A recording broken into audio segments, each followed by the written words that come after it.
السلام علیکم ورحمۃ اللہ وبرکاتہ. الحمد للہ رب العالمین والصلاة والسلام علی اشرف الانبیاء والمرسلین نبینا محمد وعلی آلہ وصحبہ اجمعین. اما بعد.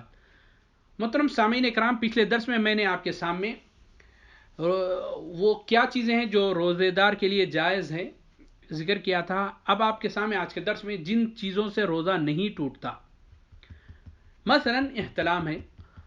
حالت روزہ میں اگر کسی مرد یا عورت کو احتلام ہو جائے تو اس سے روزے کی صحت پر کوئی اثر نہیں پڑے گا، کیونکہ یہ ایک غیر اختیاری فعل ہے اور اس کا انسان پر کچھ اختیار نہیں ہے.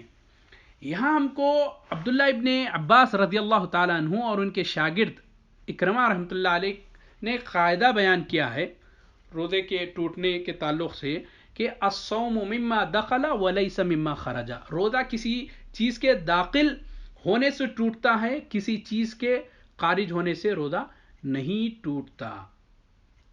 اسی طریقے سے قے ہے، قے آنے سے بھی روزہ نہیں ٹوٹتا. بعض ہمارے پاس ہندوستان، پاکستان وغیرہ میں لوگ کہتے ہیں کہ قے ہو گئی ہے، اب روزہ آپ کا ٹوٹ گیا. نہیں میرے بھائی، خود بخود قے آ جانے سے روزہ نہیں ٹوٹتا.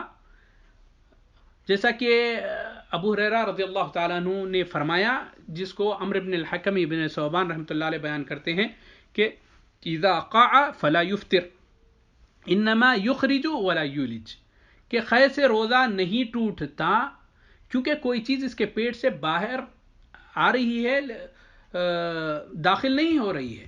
محترم سامعین، یہ ہم کو سمجھنا ضروری ہے کہ ایک قے ہے جو خود بخود آ جاتی ہے، ایک ہے استقیہ، یعنی قے کو طلب کیا جاتا ہے، جیسا پیٹ دبا کر یا انگلی حلق میں ڈال کر نکالا جاتا ہے، اس سے روزہ ٹوٹ جائے گا.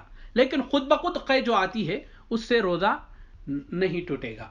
اسی طریقے سے ٹوتھ پیسٹ کا استعمال ہے، اس میں بھی اختلاف ہے کہ موجودہ دور میں دانتوں کی صفائی وغیرہ کے لیے استعمال کیے جانے والے جو ٹوتھ پیسٹ ہے اس سے روزہ نہیں ٹوٹتا. بعض لوگ کہتے ہیں اس سے روزہ ٹوٹ جاتا ہے. ان کی دلیل یہ ہے کہ ٹوتھ پیسٹ کا ذائقہ ہوتا ہے جو حلق میں محسوس ہوتا ہے. ان کا جواب یہ ہے کہ ذائقے کی وجہ سے روزہ نہیں ٹوٹے گا.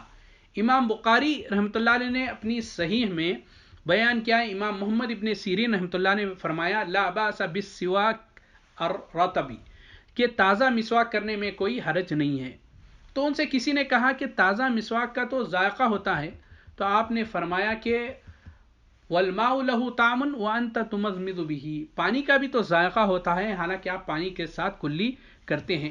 لیکن محترم سامعین، اس میں ہم تمام کو احتیاط کرنی چاہیے کہ حلق تک نہ پہنچنی چاہیے. آپ ایسے بھی ٹوتھ پیسٹ استعمال کر سکتے ہیں جو بغیر ذائقے کے ہوتے ہیں یا مسواک ہی کے ضمن میں آتے ہیں، جو بہت زیادہ جس کا فلیور ہو، بہت زیادہ جس کا ٹیسٹ محسوس ہو. ان تمام سے بچنا بہتر ہے.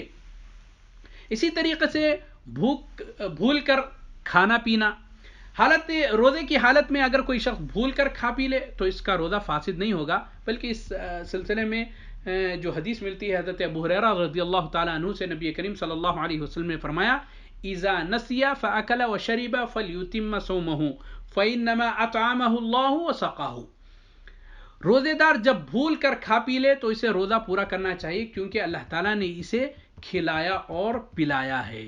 اسی طریقے سے محترم سامعین، نکسیر ہے.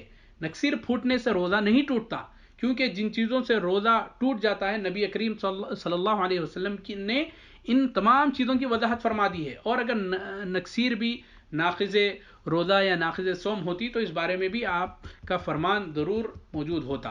تو یہ چند چیزیں تھیں جن سے روزہ نہیں ٹوٹتا، جن کے بارے میں ہر روزے دار کو جاننا ضروری ہے. اللہ تعالیٰ سے دعا ہے کہ اللہ تعالیٰ ہم تمام ہمارے اعمال کو کتاب و سنت کی روشنی میں انجام دینے کی توفیق عنایت فرمائیں. والسلام علیکم ورحمۃ اللہ وبرکاتہ.